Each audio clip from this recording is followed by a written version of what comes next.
Galera, bom dia, boa tarde, boa noite, boa madrugada. Meu nome é Sidney Martins, professor de língua portuguesa aqui do LAC Concursos, o maior site de videoaulas do Brasil, quiçá das Américas. Então vamos parar de enrolação, vamos direto ao ponto. Hoje a nossa primeira aula, nós vamos trabalhar a parte de classes gramaticais. Qual é o intuito? O intuito é o seguinte: em toda prova de concurso público, você tem normalmente 40%, 30% de análise textual e 60% ou 70% de análise gramatical. Então, você tem de estudar gramática. Detalhe, para você conseguir fazer uma análise textual, antes você tem de fazer uma análise gramatical. E quando a gente pega esse conteúdo gramático e pergunta, por exemplo, para um aluno qual é a matéria que mais cai, ele, sem sombra de dúvida, já responde. É a análise sintática. Só que o avaliador, espertamente, sabe que você aprendeu de forma equivocada na escola. Então, ele vai colocar um termo com preposição, por exemplo, e vai pedir a função sintática, porque ele sabe que você vai responder objeto indireto. Mas, na verdade, a análise nunca foi sintática, ela sempre foi morfossintática. Então, eu primeiro tenho de ver a quem aquele termo está ligado morfologicamente, a quem ele está ligado gramaticalmente, para aí sim poder classificar sintaticamente. Tanto é que um termo com preposição sempre tem, dentre as opções, objeto indireto e complemento nominal. Por quê? Porque o objeto indireto sempre tem preposição, assim como o complemento nominal também sempre tem preposição. Mas se o aluno se ligar que o objeto indireto está ligado a um verbo, e detalhe, não é qualquer verbo, é um verbo transitivo indireto, e o complemento nominal está ligado a um nome, não já facilitou a vida? Já, não já? Então é o seguinte, hoje a gente vai procurar trabalhar uma base. É claro que eu vou mencionar alguns assuntos, alguns conteúdos, que aí você vai ficar assim, caramba, Sidney, e aí? Você não vai falar sobre isso de forma mais aprofundada? Não, porque ainda não chegou o momento. Você vai aprender quando chegar o momento. E algumas coisinhas aqui que não tiverem muita importância, eu já vou fazer uma reflexão e chamar a sua atenção para isso. Afinal de contas, a gente não vai fazer um curso de letras.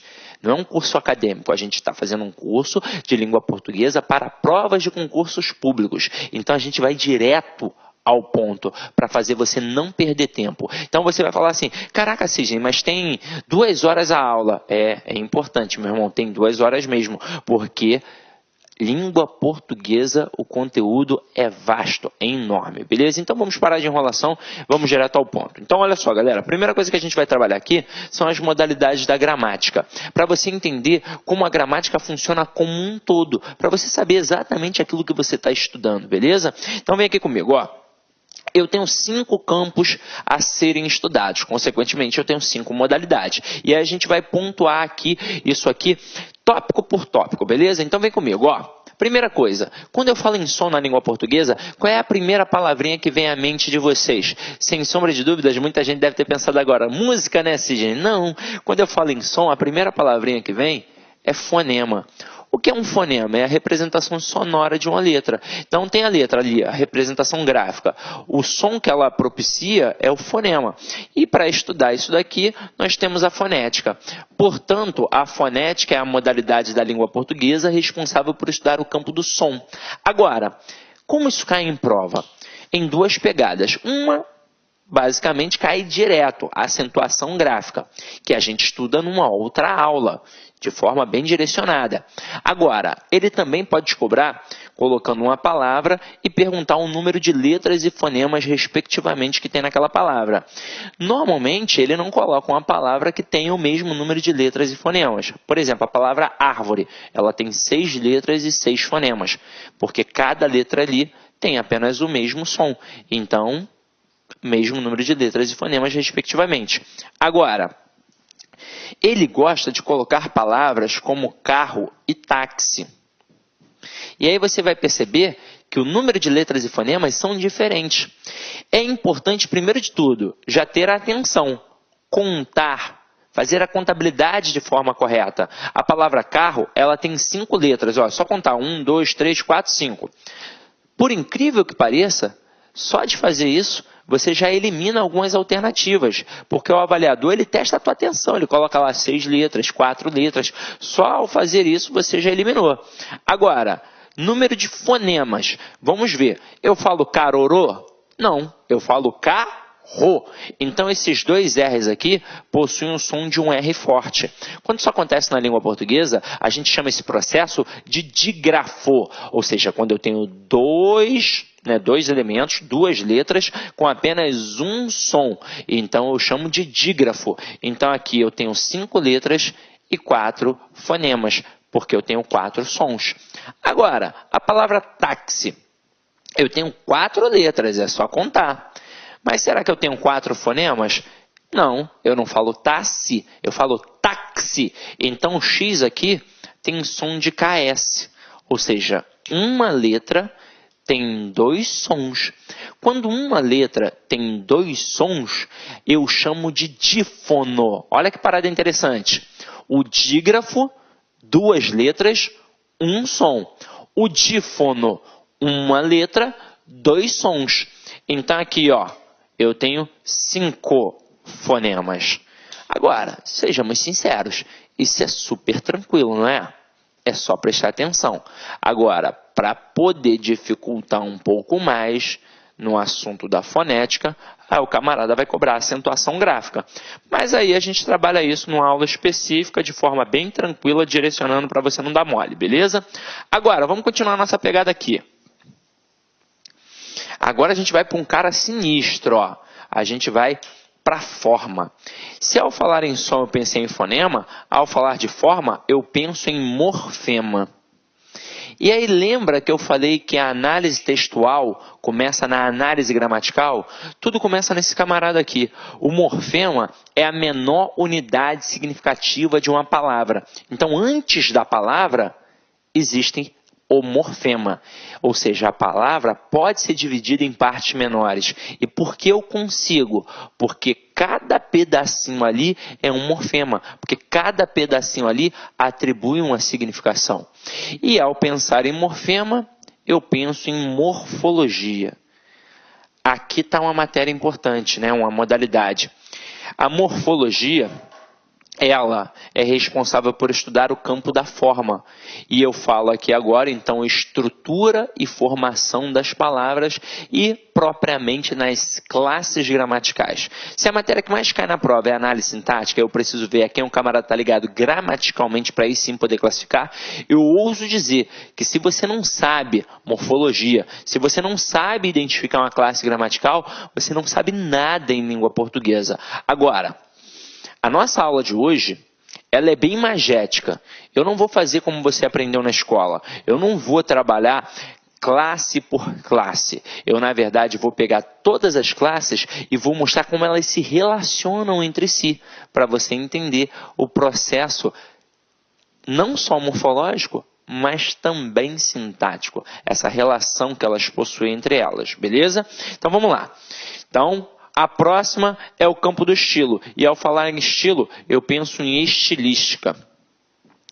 Galera, aqui, ó, a gente não estuda a fundo no concurso público. Assim como, com certeza, você não estudou a fundo na escola. Só estuda estilística a fundo quem faz uma excelente faculdade de letras ou então excelente faculdade de direito na parte da oratória. Porque a estilística é a modalidade que funciona como elo entre a gramática e a literatura. Então, tudo que tem de paralelismo, tudo que tem de figura de linguagem, está aqui. Aí você vai falar assim para mim, ué, então eu já estudei, porque eu já estudei figura de linguagem. Em provas caem no máximo umas 10. Tem mais de 300 figuras de linguagem. Então, com certeza você não estudou tudo. Ah, Sidney, mas e aí, como é que fica? O conhecimento básico que a gente precisa daqui, do campo da estilística, a gente joga para cá, ó, para o campo do significado. E isso aqui é importante realmente para a gente. Ó. Quando eu falo em significado, eu penso em ideia, eu penso em sentido. Então, eu vou colocar aqui a palavrinha sema, que me remete à semântica.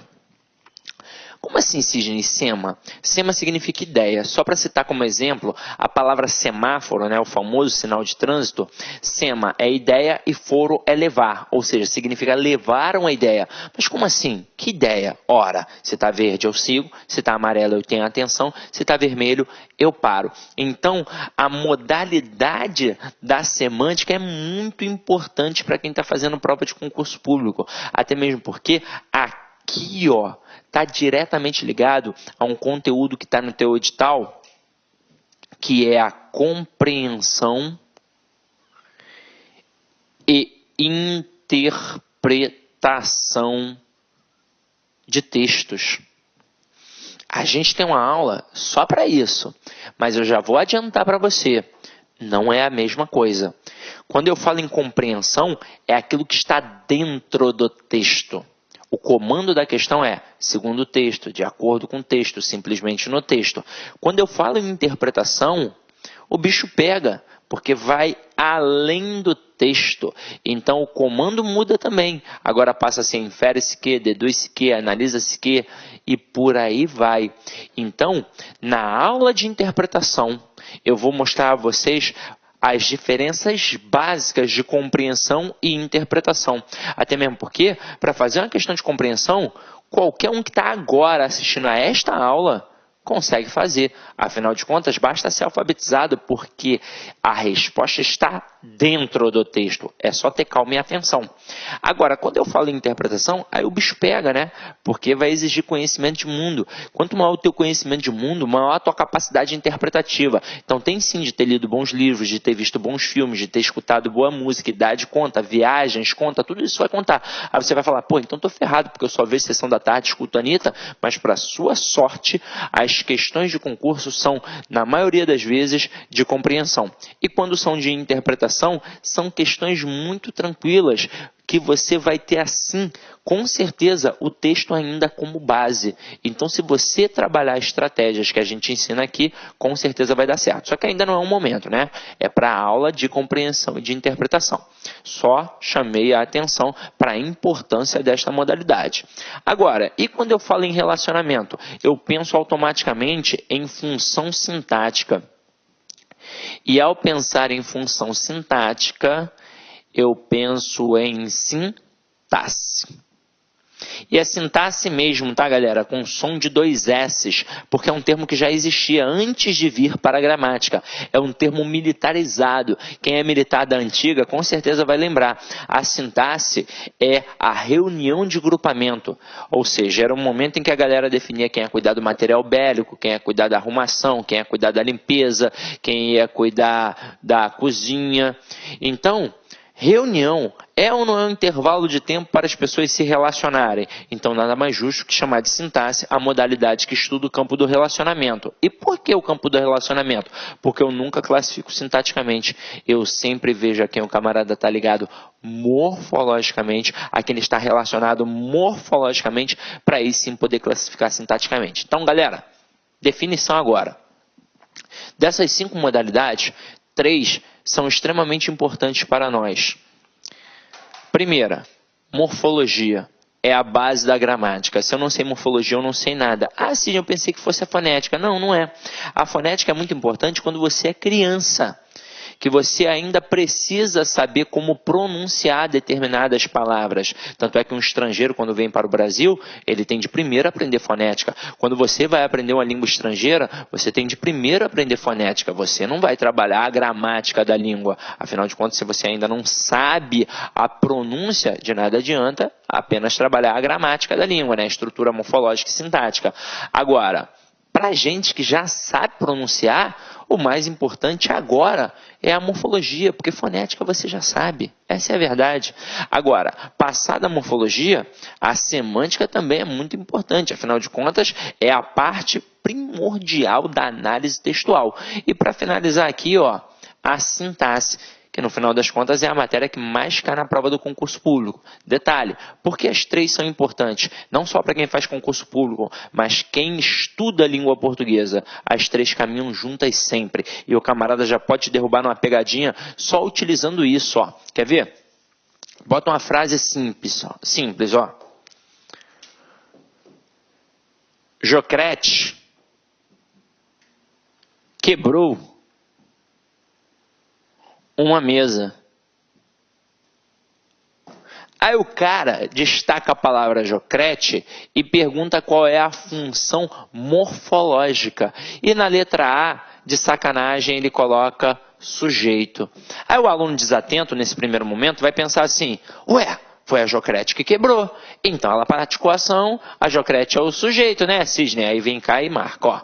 Agora, ele não perguntou a função sintática, ele perguntou a função morfológica. Então, Jocrete, morfologicamente, é um substantivo. Sintaticamente, é um sujeito. E você tem de prestar atenção nisso. Então, na prova, olha o que o camarada pode trabalhar em relação à função. Normalmente, quando aparece a palavra função, a gente pensa logo em função sintática, porque era isso que a gente fazia na escola. Mas o camarada pode cobrar a função morfológica, função semântica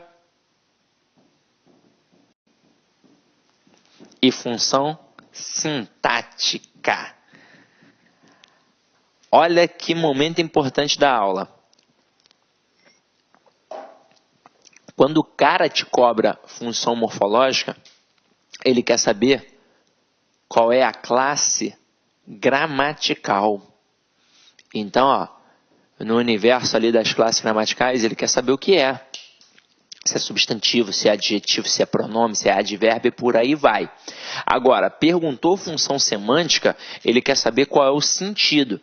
E aí não adianta, né? Nós temos N possibilidades, vai depender do contexto, porque pode ser qualquer coisa.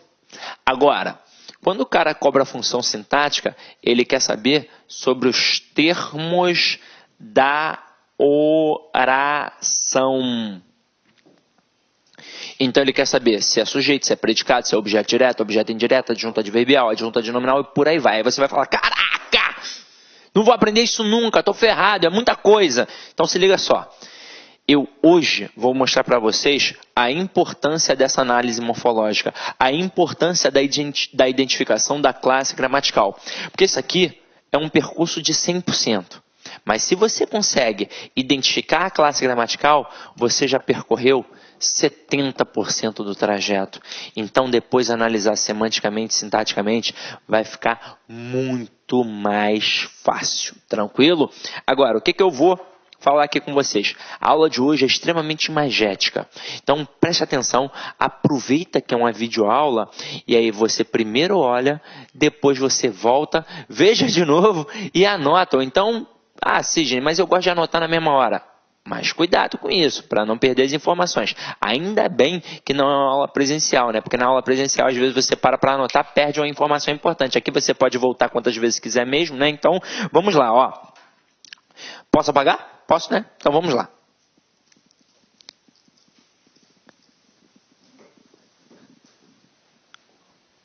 Galera, acompanha aqui comigo, ó.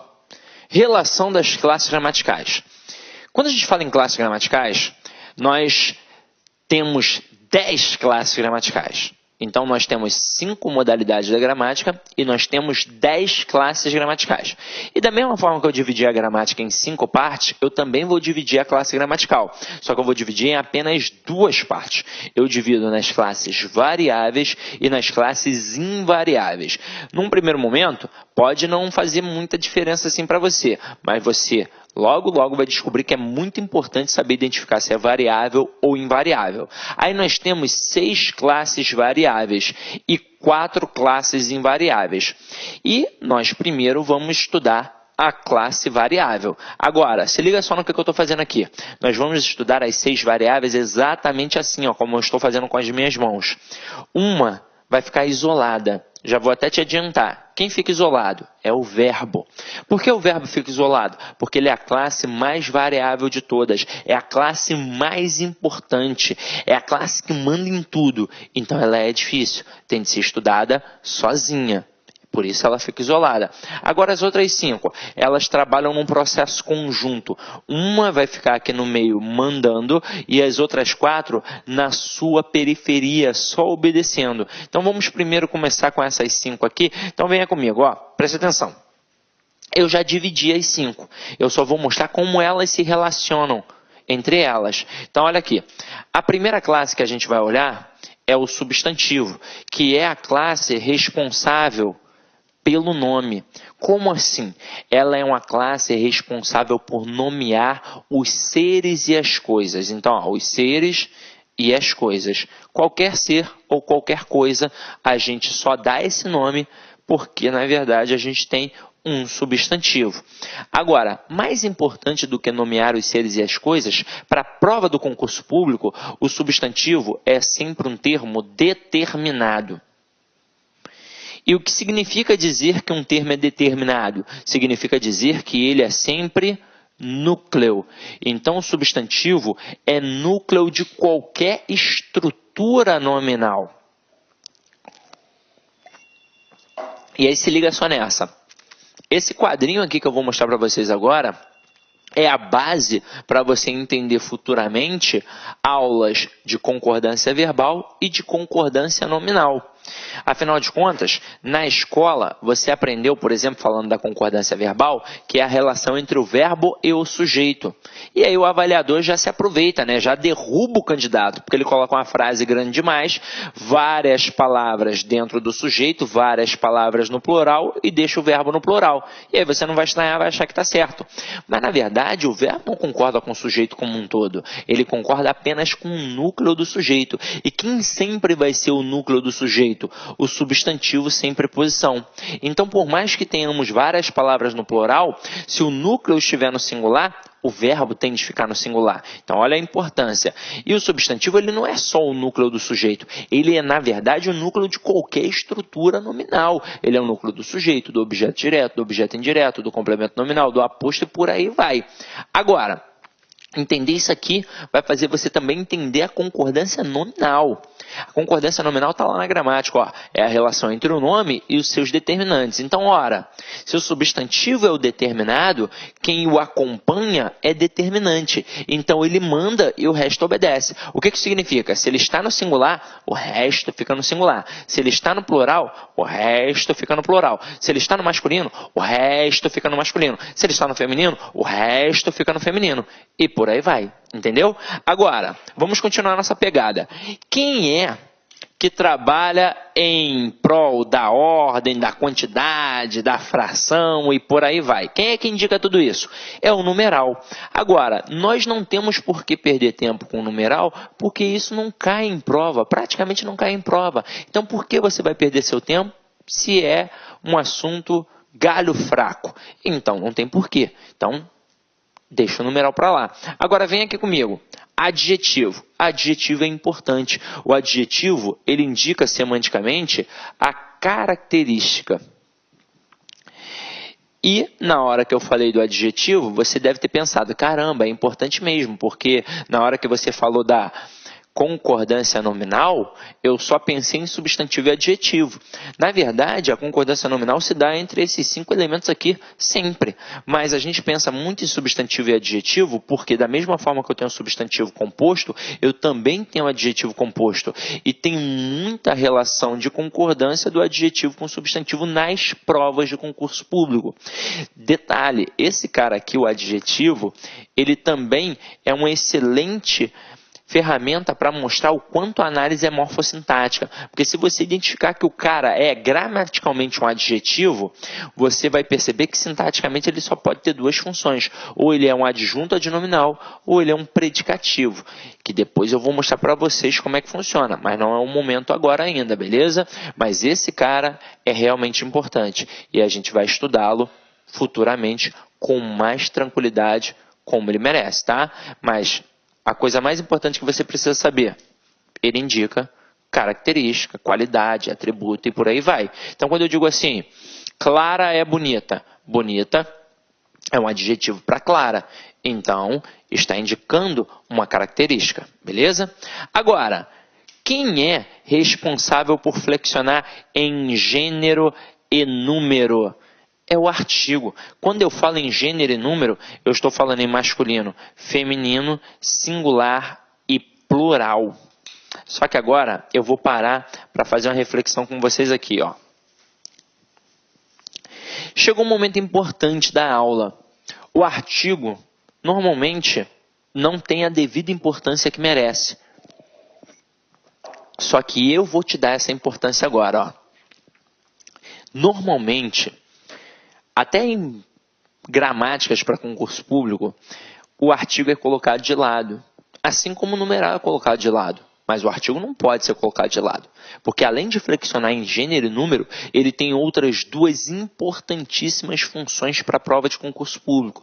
Ele sozinho, no universo dessas 10 classes gramaticais, ele é capaz de modificar qualquer outra classe gramatical. Na verdade, ele é capaz de substantivar qualquer outra classe gramatical. E ele sozinho é capaz de me mostrar se um elemento é conhecido ou desconhecido no universo do texto. Então, ele já entra na seara da interpretação. Então, vem aqui comigo para ver como é que funciona. Primeira coisa, ó, artigo. Ele flexiona em gênero e número. Quando a gente fala em gênero, eu falo masculino e feminino. Quando eu falo em número, eu falo em singular e plural. Primeira coisa, a gente já vai definir algo importante aqui. Quem é o coringa do gênero? Ou seja, quem é que manda? É o feminino ou é o masculino? É o masculino. O que isso significa? Vamos supor que aqui fosse uma sala presencial. E tivessem mais ou menos umas 100 mulheres. Apenas. Eu diria bom dia, boa tarde, boa noite. Alunas. Agora, se fossem 99 mulheres e um homem, eu diria bom dia, boa tarde, boa noite, alunos. Por quê? Porque basta um elemento masculino para mandar na estrutura da concordância aí. Ah, mas isso é injusto, isso é machismo? Não, isso é na língua, né, gente? Pô, na vida a mulherada já manda, né, em casa, então, poxa, na língua portuguesa é o masculino. Agora, qual é o coringa do número? É o singular. Sabe o que significa? Quando eu ficar na dúvida se um termo é variável ou invariável, é só pensar nisso. Se a palavra só pode ficar no masculino e só pode ficar no singular, significa que ela é invariável. Agora, a partir do momento que eu posso jogá-la para o feminino, ou então que eu possa jogá-la para o plural, eu já modifiquei. Então, eu tenho a classe variável, ok? Agora, vamos definir outra coisa. Quando eu falo em artigo, ele tem uma classificação, que são só duas etapas. Eu tenho o artigo definido e eu tenho o artigo indefinido. Como isso funciona? O artigo definido, você pode até anotar aí agora, ó, ele serve para falar de pessoa ou coisa conhecida no universo do texto. Então, elemento conhecido.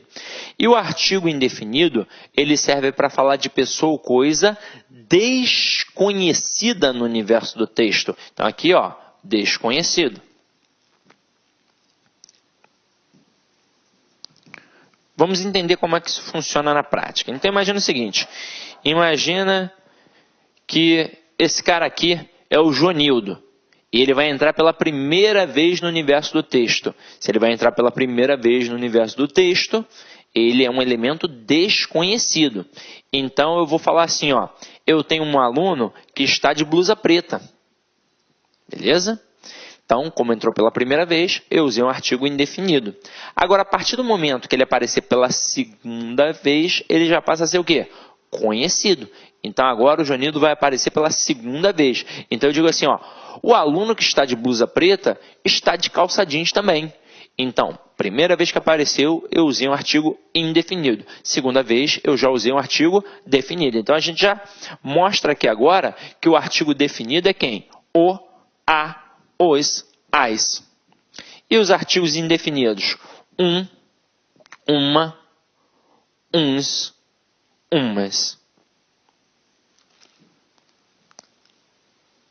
Aí você vai falar assim para mim, ah, Sidney, mas eu sempre falo o sol, o mar e a lua, e você há de concordar comigo que são elementos conhecidos universalmente, não tem por que indefini-los. E aí você vai pensar assim, já sei, então toda vez que começar um texto, toda vez que começar uma frase, eu sempre vou usar o artigo indefinido, Sidney? Não. Vai depender da intencionalidade discursiva. E agora você já começa a entender que nada gramatical é à toa, assim como nada sintático. Tem sempre uma intenção. Afinal de contas, eu chamo de análise textual, mas eu chamo de análise gramatical e análise sintática. Se eu estou chamando de análise, eu já estou fazendo uma interpretação. Então acompanha aqui comigo, ó. Vou mostrar um exemplo aqui para vocês, ó. Um exemplo bacana.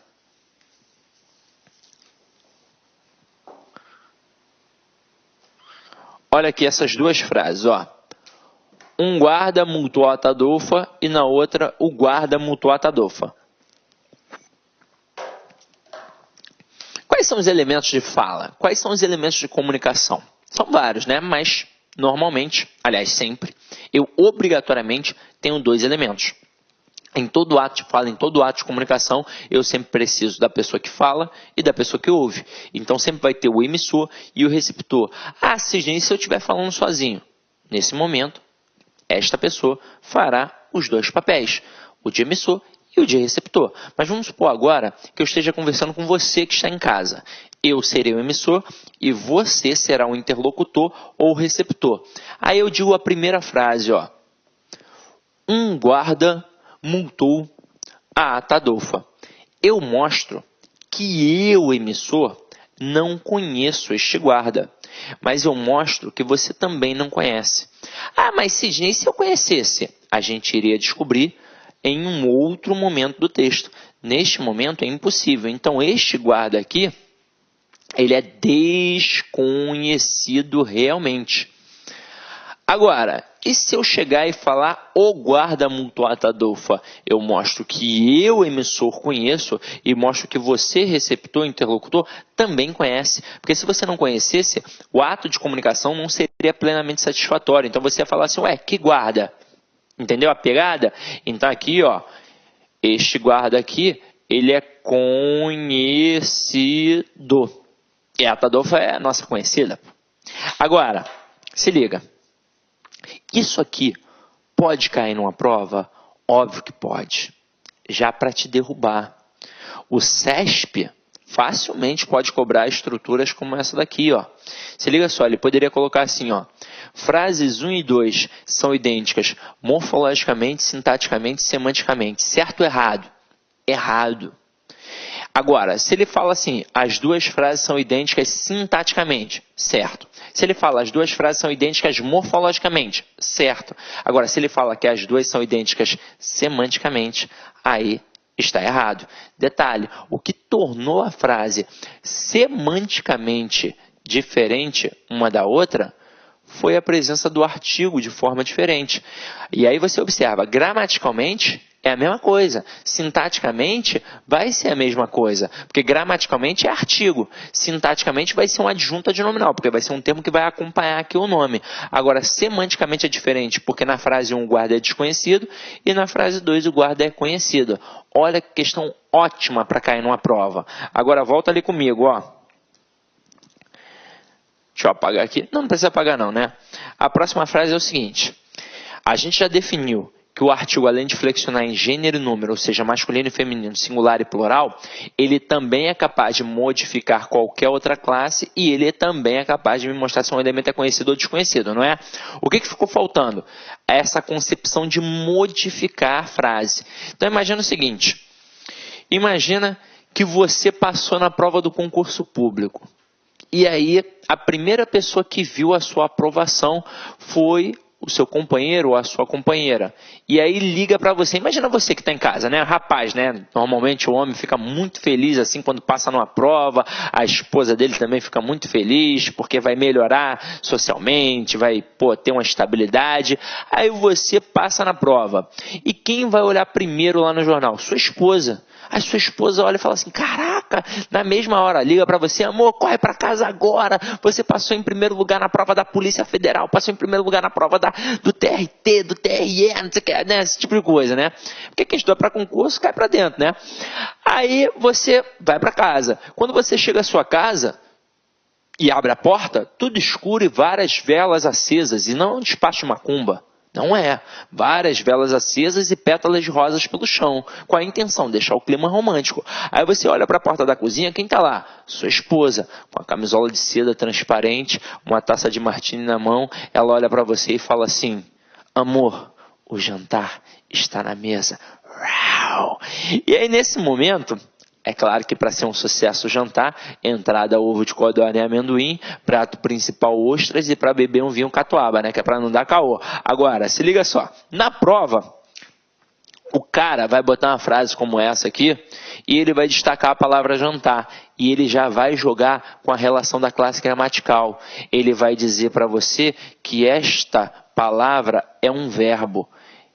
Ele está testando a tua atenção. Sabe por quê?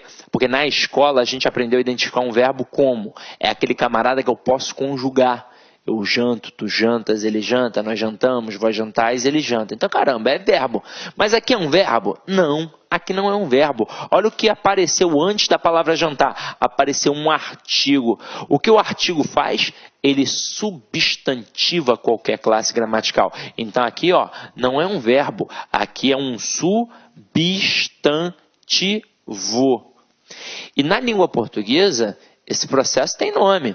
A gente chama isso daqui, ó, de derivação imprópria ou conversão. A gente vai ter uma aula. Peraí, deixa eu botar uma aguinha aqui. A gente vai ter uma aula só para definir esse processo de formação de palavras com vocês, para definir se é derivação, composição, alguns outros processos que não são tão importantes, porque quando a gente fala em derivação em concurso, quando cai derivação ou composição, mas eu já vou te adiantar um pouquinho. Aqui, quando a gente fala em derivação é um processo pelo qual eu formo uma nova palavra, ou seja, uma palavra derivada, a partir de uma palavra já existente na língua, que é a palavra primitiva. Só que aqui, a gente não está formando uma nova palavra. A gente está modificando a classe gramatical. A palavra continua a mesma. É por isso que se chama derivação imprópria, porque a gente não formou uma nova palavra.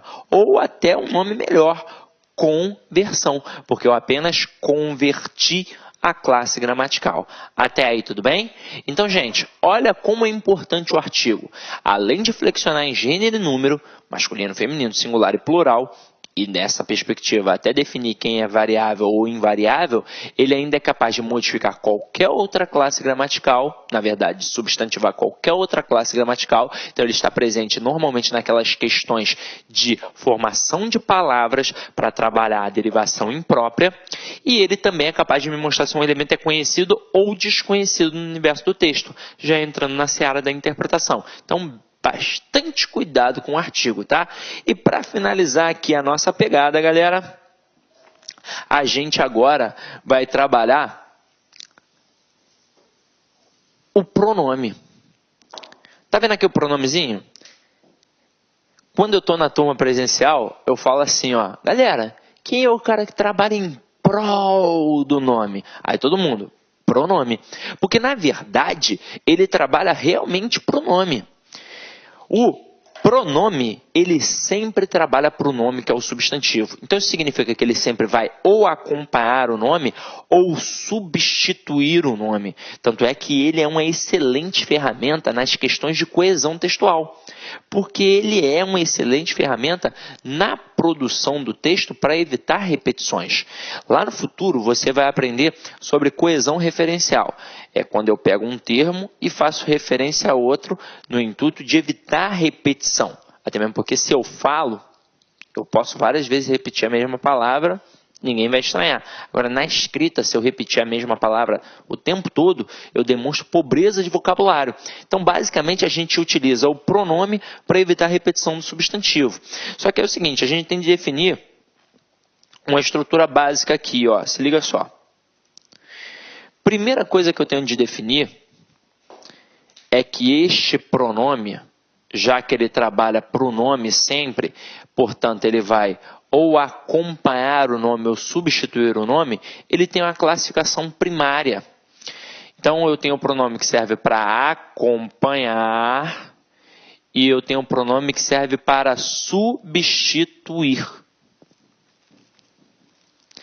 O pronome que serve para acompanhar, ele se chama pronome adjetivo. E o pronome que serve para substituir, ele se chama pronome substantivo. Então, aqueles 6 pronomes que você aprende na escola, pronome relativo, pronome pessoal, pronome indefinido, pronome demonstrativo, por aí vai, eles, antes de receberem aquela classificação, eles têm uma outra, que é uma classificação primária.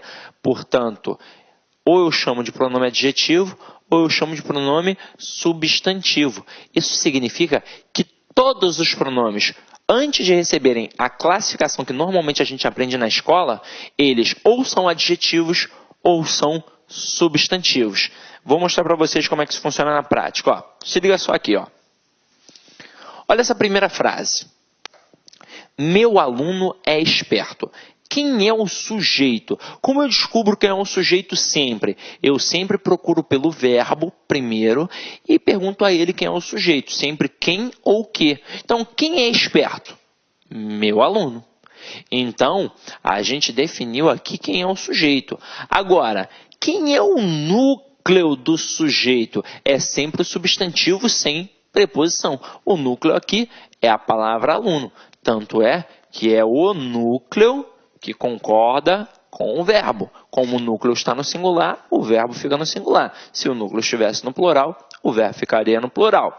Agora, este meu aqui, ele está acompanhando o nome ou ele está substituindo o nome? Ele está acompanhando o nome. Então, a primeira análise que eu faço é que ele é um pronome adjetivo, para depois aprofundar e dizer que é um pronome possessivo, porque notoriamente indica o quê? Posse. Com uma frase como esta, o avaliador já poderia derrubar meio mundo numa prova. Ele poderia colocar, meu aluno é esperto, destacar a palavra meu e perguntar qual é a classe gramatical ou qual é a função morfológica. Aí, de sacanagem, ele faria assim, ó, letra A, substantivo, letra B, advérbio, letra C, pronome relativo, letra D, pronome adjetivo. Aí você ia falar, caramba, questão anulada, porque você foi procurar quem? Você foi procurar logo pelo pronome possessivo. Não achou, então questão anulada. Só que não é. Ali tem resposta. O gabarito é letra D. É pronome adjetivo. É claro que também é um pronome possessivo. Então, poderia tirar pronome adjetivo e colocar pronome possessivo. Agora, o que não poderia acontecer? Ele não poderia criar a alternativa é e colocar pronome possessivo. Porque aí nós teríamos duas respostas e aí sim a questão seria anulada. Tranquilo? Agora, olha a próxima. Ele é esperto. Quem é esperto? Ele. Então, o ele é o sujeito. Agora, qual é o núcleo do sujeito? O próprio ele. E aí, repara, o pronome agora ele não mais acompanha o nome, ele substituiu o nome. Então, eu o chamo de pronome substantivo, para depois aprofundar a análise e falar que ele é um pronome pessoal do caso reto. Agora, olha que parada interessante que a gente aprendeu aqui agora. Não é só o substantivo que funciona como núcleo da estrutura nominal, como núcleo do sujeito, como núcleo do objeto direto. Não é só o substantivo.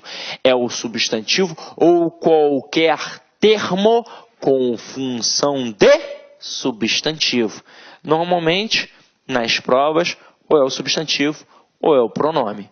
Beleza? Tranquilo? Então já definimos aí com tranquilidade, tá? Agora, a gente vai partir para o verbo. Então, acompanha comigo, ó. Verbo tá aqui, ó, bonitão, isolado, para a gente poder estudar, ó. Vamos definir, galera. O que você pensa ao falar em verbo? Qual é a primeira coisa que vem à tua cabeça? Qual é a primeira coisa que vem à tua mente? Obviamente, é a palavra ação. O verbo indica ação. Mas o verbo, ele não indica apenas ação. Ele indica ação, ele indica estado. E ele também indica fenômenos da natureza. Só que o verbo não é muito importante só por isso, não. Ele, na verdade, é muito importante porque ele é responsável por um processo. Que processo é esse, Sidney? O processo do sistema SVC, que é o principal principal sistema linguístico da língua portuguesa, em que eu tenho sujeito, verbo e complemento. E o verbo é o principal. Afinal de contas, reparem, sujeito é função sintática, o complemento é função sintática, o verbo é uma função morfológica. Então, tá vendo a importância de saber morfologia? Aí, ele me diz quem é ele próprio, ele me diz quem é o sujeito, ele me diz quem é o complemento. Então, com ele, eu consigo descobrir todos os termos da oração. Quem é sujeito, quem é predicado, objeto direto, objeto indireto, adjunta adverbial e por aí vai. Então, caramba, Sigem, ele é importante pra caramba. Vai falar disso agora? Agora não. A gente vai falar sobre isso na aula de transitividade verbal. A aula de transitividade verbal é a introdução para toda a análise sintática. É a introdução para a parte de regência. Então, a gente vai estudar isso sim, porque isso é muito importante. Só que agora, a intenção é estudar o verbo na sua estrutura. Então, a gente vai estudar as desinências verbais. Quando isso aqui cai em prova, o aluno se desespera. E não é à toa, não. Porque eu tenho desinência modo temporal e eu tenho a desinência número pessoal. Então, o verbo ele varia em número, pessoa, modo e tempo. Por isso ele é a classe mais variável de todas. E isso cai em prova demasiadamente. A gente precisa definir muito bem e entender o que é número, o que é pessoa, o que é modo e o que é tempo. Até mesmo porque isso vai fazer você acertar uma questão propriamente de classe gramatical do verbo. E então, nessa pegada, o camarada vai cobrar tempos e modos verbais. E ele também pode cobrar isso daqui nas questões de vozes verbais. Um outro assunto que necessita desse aqui, Porque na hora que eu passo, por exemplo, da ativa para a passiva, eu tenho que manter o mesmo tempo e o mesmo modo verbal. Então, isso aqui é extremamente importante. Detalhe, número e pessoa é muito fácil. Agora, modo e tempo o bicho pega. Então, olha só. Quando eu falo em número, a gente já viu com o artigo. Eu só estou querendo definir se é singular ou plural. Agora, quando eu falo em pessoa, estou falando de quem? Eu estou falando das pessoas do discurso. Eu tenho sempre quem fala, com quem se fala e de quem se fala. Então, eu sempre tenho o quê? 3 pessoas do discurso. Eu tenho primeira, segunda e terceira do singular, primeira, segunda e terceira do plural. Isso aqui é super tranquilo. Quem é a primeira pessoa do singular? Eu. Quem é a segunda? Tu. Quem é a terceira? Ele ou ela. Quem é a primeira pessoa do plural? Nós. Quem é a segunda? Vós. Quem é a terceira? Eles ou elas. Isso aqui é tranquilaço. Agora, o que é muito importante, tanto é que a maioria das questões, praticamente todas as questões que trabalham o verbo, elas trabalham tempos e modos verbais. Então, agora a gente vai definir aqui com calma. Vou até apagar para a gente poder definir aqui com calma, tá? Ao falar em modo, quantos modos verbais eu tenho na língua portuguesa? Eu também tenho 3. Eu tenho o modo indicativo, o modo subjuntivo e o modo imperativo. Eu preciso ficar perdendo tempo com as conjugações, não sei o quê. Não. Às vezes é até bom, mas eu preciso, na verdade, saber o conceito dos modos e entender para que serve cada um. Para nossa sorte, a própria palavra já dá uma noção. Então, o modo indicativo é aquele que indica um fato, ou seja, trabalha com aquilo que é real, trabalha com aquilo que é realista. Então, é fato real. Então, trabalha com atitude realista.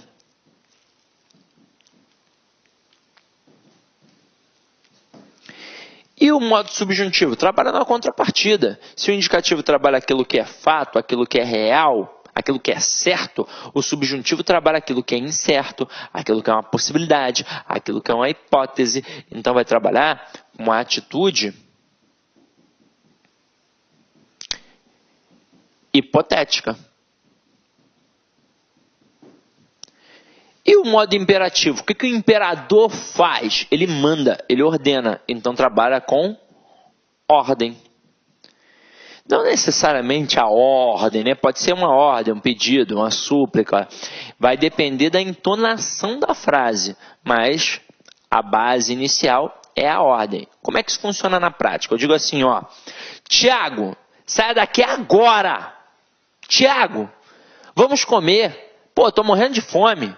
Então, na hora que eu digo, Tiago, saia daqui, eu tô dando uma ordem, modo imperativo. Quando eu digo assim, vamos comer porque eu tô morrendo de fome, vamos comer, modo imperativo. Então, tô dando uma ordem, tô fazendo um pedido, tô dando um conselho de repente, modo imperativo. Agora, se eu falar assim, ó, o Tiago, ele quebrou a mesa do estúdio. Eu não estou dando uma ordem. E aí você vai pensar em fato ou possibilidade. Na hora que eu estou dizendo, Tiago quebrou a mesa do estúdio, pô, isso é um fato. Então, um modo indicativo. E se eu falar assim, ó, Tiago talvez soubesse as respostas da prova. Ele sabe? Não sei. Talvez soubesse. Então, é uma possibilidade. Então, modo subjuntivo. Tranquilo? Agora, e quando eu falo em tempo? Esse camarada aqui é o grande carcará do verbo. Porque eu tenho o pretérito, o presente e o futuro. É o que vulgarmente a gente chama de passado, presente e futuro. Aí a gente define como pretérito, presente e futuro. Agora, por que é tão difícil o tempo verbal? Já que são 3 apenas, igual o modo. São 3, mas eles se ramificam, coisa que não acontece com o modo. Então vem aqui comigo, ó. O presente não se ramifica porque é pontual, está acontecendo. Mas o futuro, eu tenho o futuro do pretérito e eu tenho o futuro do presente. O pretérito, eu tenho o pretérito perfeito, eu tenho o pretérito imperfeito e eu tenho o pretérito mais que perfeito. Sem sombra de dúvidas, quem cai mais na prova é o pretérito, a começar pela maior ramificação. E segundo, normalmente o aluno não aprendeu direito realmente a diferença entre perfeito para imperfeito para mais que perfeito. E é uma diferença muito tranquila. Vamos lá. Quem está assistindo aí já é mãe, com certeza sabe a diferença. Porque o médico falou isso para você quando entregou seu filho em suas mãos. Quando um filho nasce, o médico entrega o filho na mão das mães, ele diz assim, ó, seu filho nasceu perfeito. Isso significa dizer que ele nasceu completo. A palavra perfeito significa completo. Então ele nasceu com olhinho, com boquinha, com bracinho, com perninha. Então é isso que significa. Então o que é um passado completo? O que é um pretérito perfeito? É que já passou e já acabou. Então eu digo assim, ó. O que você fez ontem, Sidney? Ah, ontem eu joguei bola. Joguei bola, é passado, não é passado? E não já acabou? Já acabou. Então, um pretérito perfeito, ou seja, um passado completamente realizado. Agora, o que seria o pretérito imperfeito? Gente, se o perfeito me dá a noção de completude, obviamente o imperfeito não vai dar essa noção de completude, porque olha o in aqui para ser um negativo. Então, ele vai dar uma noção de continuidade. Você me pergunta, Sidney, o que você fazia há uns 15, 16 anos? Ah, eu vou te falar, eu só jogava videogame. E aí pensa comigo, jogava videogame é passado, presente ou futuro? É passado. Mas eu só fiz isso uma vez? Não, eu fiz várias vezes. Eu tinha um hábito, era uma rotina, era um processo contínuo. Então, é um pretérito imperfeito. A desinência modo temporal vá me mostrou que era um pretérito imperfeito. Agora, e o que seria o pretérito mais que perfeito? Ele é mais que completo. Então, a gente chama de passado do passado. Porque é assim que a gente define na gramática. O pretérito mais que perfeito, ele é um tempo verbal no passado, anterior a outro tempo também no passado. Como é que isso funciona na prova? Pode funcionar através de 2 pegadas. Uma questão propriamente de classes gramaticais, propriamente de verbo, ou até mesmo de interpretação. Acompanha aqui comigo, ó. O cara está trabalhando na questão de verbo. ele vai apresentar o pretérito mais que perfeito. Ele vai colocar assim, ó, um pequeno texto entre esposo e esposa. Aí ele bota assim, ó, João sempre tirava os sapatos que sua mulher usara na festa. Então, olha só, tirava e usava. Nesse processo narrativo, o que aconteceu primeiro? Primeiro o João tirou o sapato ou a Maria usou o sapato? Primeiro o João tirou? Não, né? Primeiro a Maria usou, para depois o João tirar. Então este usara é um tempo verbal no passado, anterior a outro tempo também no passado. Por isso que eu chamo de pretérito mais que perfeito. A desinência modo temporal orar me mostrou que era um pretérito mais que perfeito. Agora, o cara poderia trabalhar uma questão de interpretação contando com o teu conhecimento de mundo? Poderia. Ele poderia criar um texto dialogal, ó, entre o Tiago e o Flávio. Aí ele diria assim, ó, por exemplo, Tiago para o Flávio. Ó, Flávio, em 2000, você fazia algum tipo de faculdade? Aí o Flávio responde, ó, Tiago, em 2000 eu fizera a faculdade de Direito. Aí o cara coloca assim, infere-se do texto que Flávio fez mais de uma faculdade. Certo ou errado? Certo. Afinal de contas, se o Flávio tivesse feito apenas a faculdade de Direito, ele responderia assim para o Tiago, ó, Tiago, em 2000 eu fiz a faculdade de Direito. Pronto, acabou. Ele fez aquela. Agora, na hora que ele responde que fizera a faculdade de Direito, ele mostra que teve a de Direito e que depois houve outra, ou até mesmo outras, que não importa saber. Basta eu ficar ligado que aquilo dali é um tempo verbal no passado, anterior a outro tempo também no passado. Então, sim, o Flávio fez mais de uma faculdade. Não importa se foram 2, 3, 4, sei lá. Beleza? Tranquilo ou não tranquilo? Então, olha como é que esse camarada aqui é importante. Aí, agora o que a gente vai fazer? A gente vai trabalhar na prática, principalmente para você que está muito tempo afastado. Então, acompanha aqui comigo, ó. Vou colocar um verbo aqui e a gente vai analisar, ó.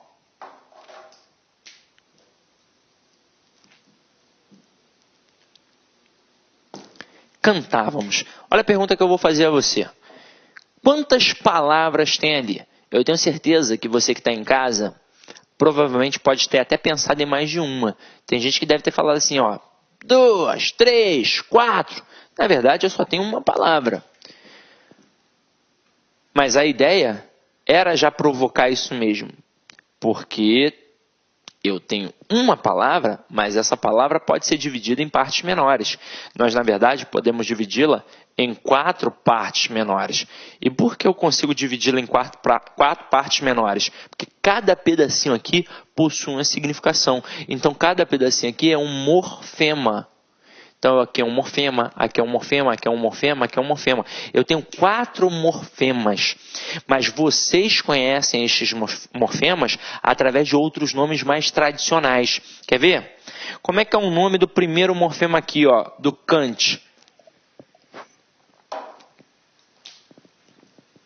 O nome dele é radical ou base significativa.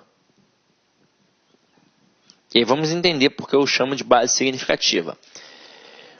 Qualquer outro morfema aqui, além do radical, pode ser modificado. E ainda assim o conceito primordial do verbo é mantido. Então, se eu pego o vá e troco por um RE, vai ficar cantaremos. E ainda assim eu estou falando do verbo cantar.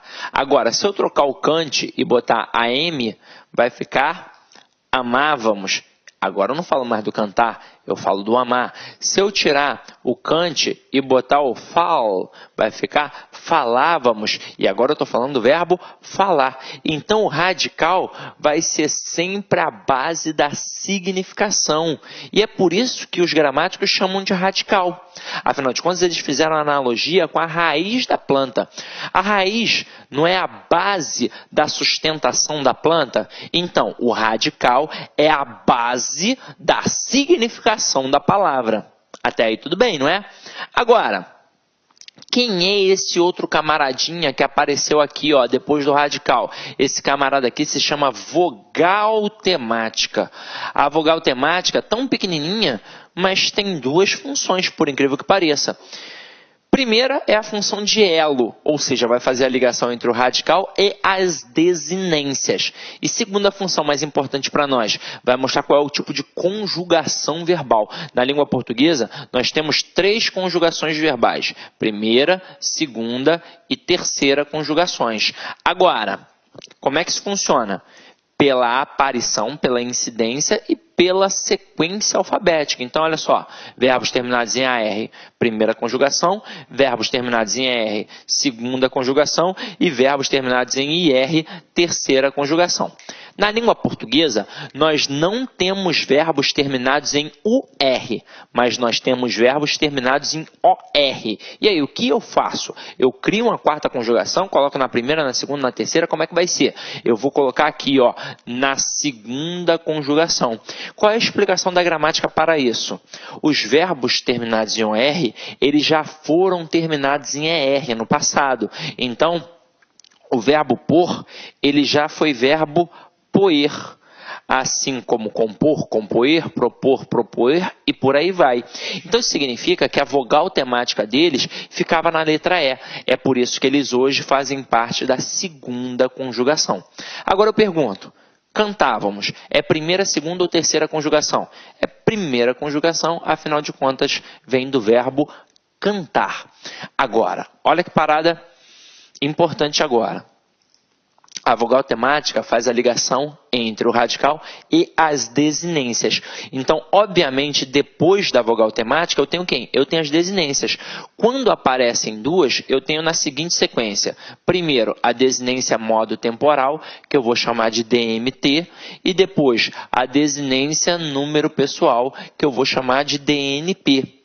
Aí eu pergunto a você, se fosse uma sala presencial, eu ia pedir um aluno para poder classificar aqui para mim o tempo e o modo verbal de cantávamos.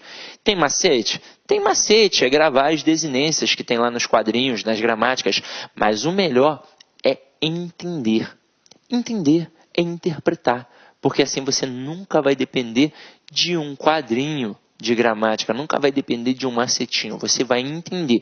Então, por exemplo, quando você olha para cantávamos, você só tem a dificuldade em classificar porque você está olhando para a palavra isolada. E na língua portuguesa tudo depende de contexto. E dá ou não dá para pegar esta palavra e empregá-la dentro de um pequeno texto? Óbvio que dá. Dá para eu dizer assim, ó, Tiago, Flávio e eu cantávamos no coral da igreja. E aí pega comigo agora, vamos pensar no modo. Quando eu digo Tiago, Flávio e eu cantávamos no coral da igreja, isto é uma ordem, é um fato ou é uma possibilidade? Isso é um fato.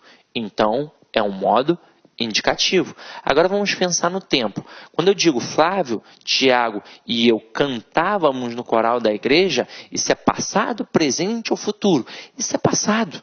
Agora, a gente só fez isso uma vez? Não, nós fizemos várias vezes. Era um hábito, era uma rotina. Então eu tenho aqui um pretérito imperfeito do indicativo. Detalhe, não coloquei esse tempo, esse modo aqui à toa. Em provas de concurso público, ele normalmente é o que mais cai. É o que mais cai. Agora, qual seria o macetinho? Cantávamos, não vem do verbo cantar? Então, toda vez que a gente tem um verbo de primeira conjugação, ou seja, um verbo terminado em AR, e aparece a desinência modo temporal vá, é para indicar que é um pretérito imperfeito do indicativo, ou seja, um tempo verbal no passado que indica uma continuidade, um hábito, uma rotina. É extremamente importante saber isso. Agora, e a desinência número pessoal? É para definir se está no singular ou no plural e quem é a pessoa, se é a primeira, segunda ou terceira. Então pensa comigo, cantávamos, quem é que está cantando? Nós. Se eu identifiquei através da desinência número pessoal, moço, que quem está cantando é o nós, então aqui eu tenho primeira pessoa do plural. Sejamos sinceros, é difícil antes, mas depois que a gente analisa é tranquilo. Mas, como aqui é um cursinho que te prepara para a prova, eu vou dar um macetinho também. Esse cara aqui é o que mais cai na prova, não é? Então vamos definir agora como é que isso funciona. Ó. Vou apagar aqui. Ó. Sim, gente, não anotei. Pô, videoaula é uma maravilha. Pô, dá o pause e anota, depois volta, tranquilo? Então vem aqui comigo, ó.